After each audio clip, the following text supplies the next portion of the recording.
అందరికీ నమస్కారం. శరన్నవరాత్రి 2వ రోజు సందర్భంగా ఈ రోజు అమ్మవారు బ్రహ్మచారిణి లేదా గాయత్రి అవతారంలో ఉంటారు.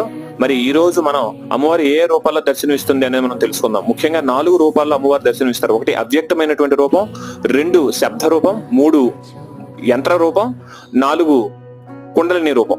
అయితే మొదటి అవ్యక్తమైనటువంటి రూపం లలిత సహస్రనామంలో మనం చూసినట్లయితే మూల ప్రకృతి అవ్యక్త, వ్యక్తావ్యక్త స్వరూపిణి. అసలు అవ్యక్తమైనటువంటి రూపం, అసలు కనీసం వర్ణించడానికి వీల్లేనటువంటి రూపం కలిగి ఉంటుంది. అది అవ్యక్తమైనటువంటి రూపం. 2 శబ్ద రూపం, మంత్రానికి శబ్దం ఉంటుంది.